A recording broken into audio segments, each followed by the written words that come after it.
Hey folks, how's it going? Um, Welcome back to the Carlos Cruz Show. I know it's been a minute. I've been gone for a while, just going through some things, and life has its ups and its downs. And I'm positive. I am optimistic. Okie dokie. I hope everybody is doing well. I am in, good health. Going through some transitions. In my life. I had you know, lots of things going on. But I am optimistic, and I am, uh, planning, um, and just trying to reinvent myself. I'm trying to work on my writing, trying to work on my finances, and also more um, sort of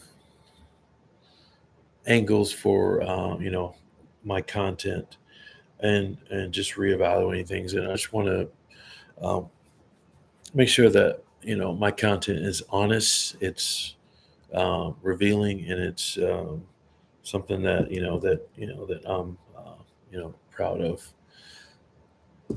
One of the things that I want to talk about today on my live is about hate, and there's a lot of hate going around in this country. I don't care where you are politically. It's not a good thing, to hate people. So this just came to my attention from a website called ktla.com. UCLA cannot let um, protesters block Jewish students from campus. This judge rules. So, a federal judge ruled Tuesday that University of California, Los Angeles cannot allow pro-Palestinian protesters to block Jewish students from accessing classes in other parts of campus. The preliminary injunction marks the first time a U.S. judge has ruled against a university over the demonstrations against Israel Hamas war on college campuses earlier this year. So, U.S. District Judge Mark Scarsi's ruling came in a lawsuit filed in June by three Jewish students at UCLA. The students alleged that they experienced discrimination on campus during the protests because of their faith, and that UCLA failed to ensure access to campus for all Jewish students. And this year, 2024, uh, in the United States of America, in the state of California, the city of Los Angeles, Jewish students were excluded from portions of UCLA campus because they refused to denounce their faith, Scarsi wrote. UCLA also argued that it has no legal responsibility over the issue because protesters, not university, blocked Jewish students from accessing the school.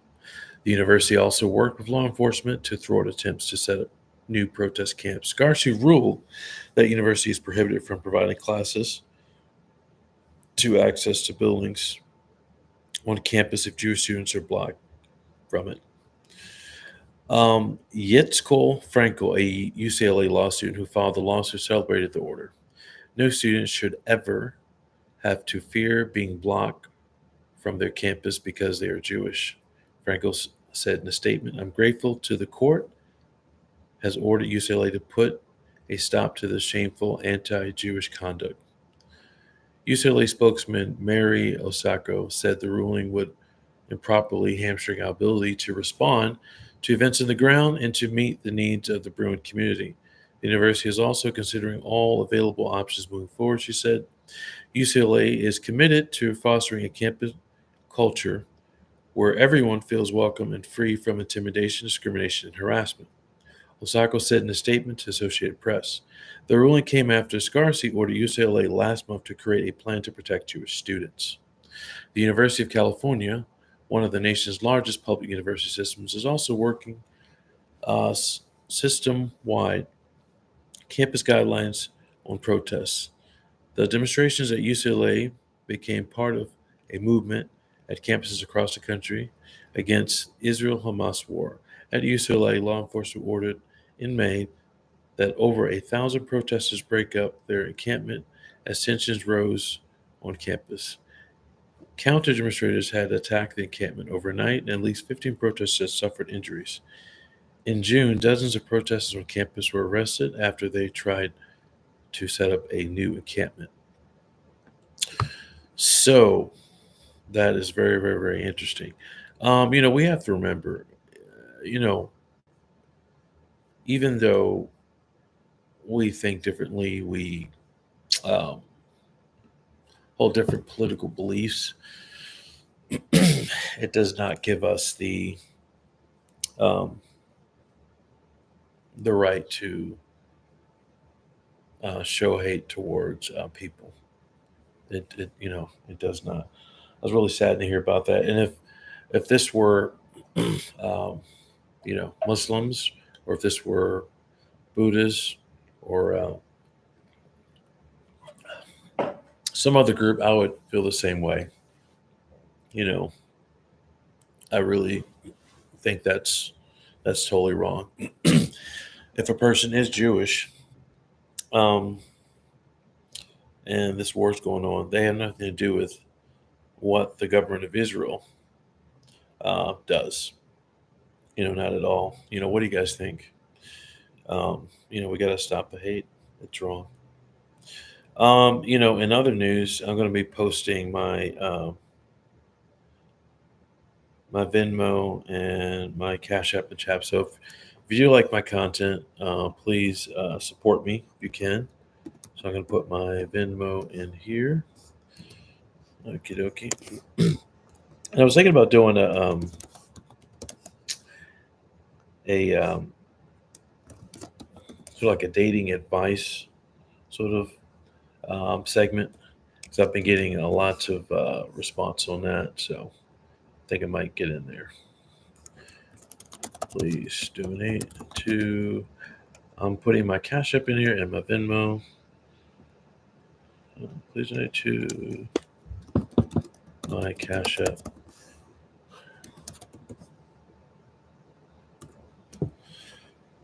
So what's new with everybody?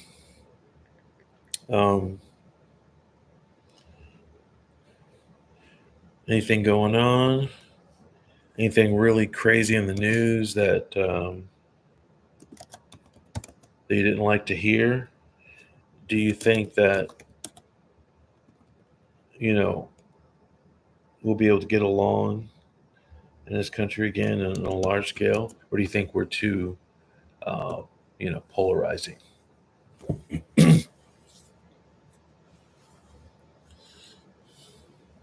I think we're all polarizing right now.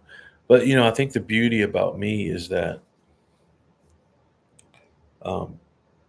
it doesn't matter what you believe, or where you're from, or what skin color you are. I'll still accept you for who you are.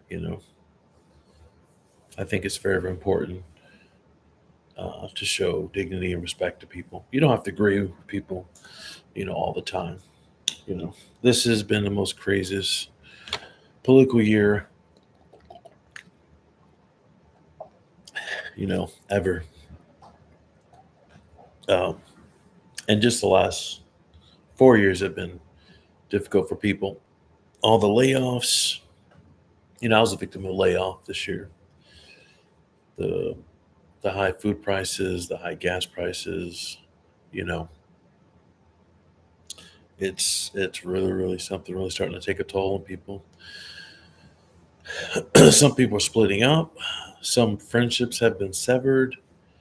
Um, some couples have decided to move in. Some friends have decided to move in with each other. I think there's uh, more roommates now than every time in U.S. history. And this is the highest inflation rate ever in U.S. history. So be kind to folks, and communicate better. If you don't like something from, like the way someone acts or the way they talk to you, tell them. Don't ghost them. just tell them, hey, I don't like this. I don't like this behavior. And you know, just tell them. It- I'd rather be a person be honest with me than um, pretend like everything is okay or ghost me. Honesty is best policy. You know, I agree with that 100%. Actually, I was supposed to interview someone, this up and coming rapper. I won't say his name just yet. Um, um, I got ghosted, but that's very unprofessional. I think if you are whoever you are, I think it's important to keep your commitments. I made my commitment. We were supposed to have an interview around 4 o'clock, so I ended up changing things around a little bit, um, just to come on here and talk about a couple things. Because not um, there's no shortage of things not to talk about. And if you're on here, maybe you can sort of chat with me right now. This is my first live on YouTube.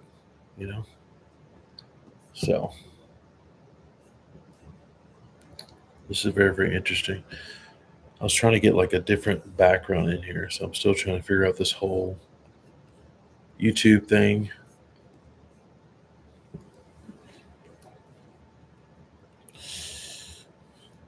So today is Thursday.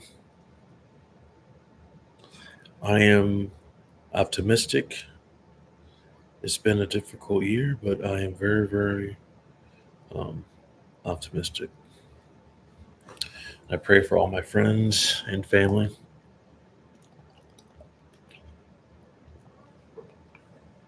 I really do.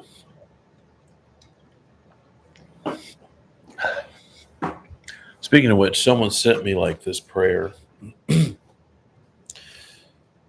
Lord is my shepherd, and I shall not want. He maketh me lie down in green pastures. He leadeth me beside the still waters. He restoreth my soul.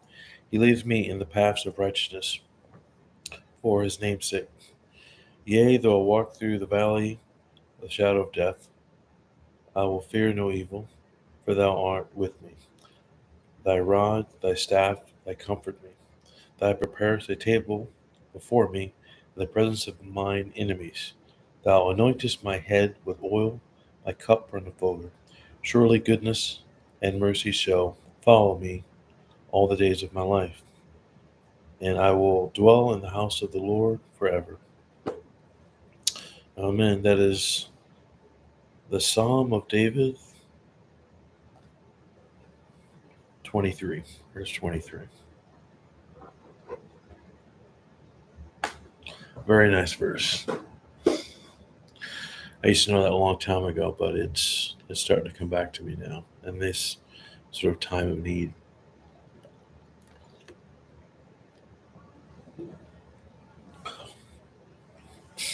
Shout out to all the single fathers. Shout out to all the single mothers.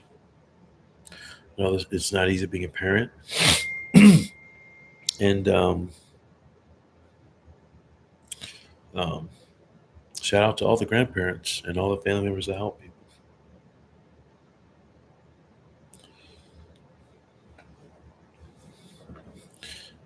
And I wish everyone well and a happy life.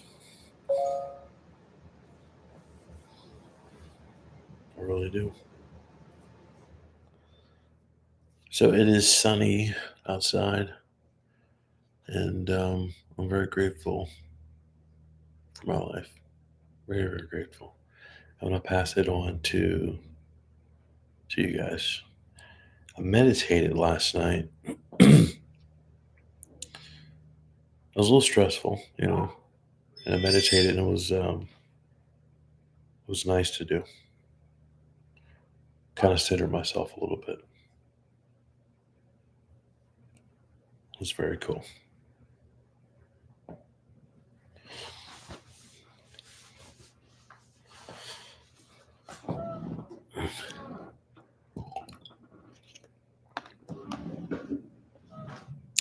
So this is my life. So, what do you guys think about these political candidates? What do you guys think of Trump? What do you guys think of Kamala? Kamala Harris. Why are you voting for Kamala? How do you think she's going to fix the economy? Um, how do you think she's going to fix the prices, the cost of housing, the BlackRock scandal, stuff like that? Um, when you vote, think critically. Don't vote on feelings. Vote on policy. You know, um, vote where you believe is going to make a difference, and don't vote on skin color. And don't vote on ethnicity. Vote on policies because that's the most logical thing to do. You know, and I'm not telling people who to vote for or why to vote for, but make sure you do your research on your candidates. See where they stand, what are their beliefs, and express, express to yourself in your head the pros and cons of each of the candidates. You know, um, prime example. I've had 4 years of Biden, and it hasn't been very well. Um, hasn't gone very well for a lot of people. But it doesn't mean I'm going to tell people to where to vote for. I'm not going to do that. That's just my little, uh, that's my little opinion. And if you haven't felt that pinch, a lot of people that work for government, they haven't have it, because they weren't subject to layoffs but I'm sure they felt the pinch as far as the grocery store, stuff like that. But there's one argument that people are making about the cost of things, um, and they were saying, well, companies are greedy. Well, companies are in the business of making money, obviously, but what happens is what I've learned is that when prices go up, companies, they have budgets, and those budgets dictate um, the cost of lighting, the cost of transportation. And so if those things are there and they're paying more, they're gonna and in a lot of cases they're gonna pass that on to us. And inflation comes from when the government overspends their their budget. This is um, when we spend more money than we're printing, that's what really causes inflation. And another thing that didn't help was when Biden put in executive orders attacking gas companies, regulations, and attacking energy companies. And that's why we're kind of paying more sort of right now. Um, so these are some truths that we have to deal with. And whoever's in office next, I hope that they just sort of redo everything that was done before and get us back on the economic ladder and get these things going. And please don't forget to help support my cause. Please donate to my Venmo and donate to or my Cash App. If you can help support this channel, um, I appreciate that very much.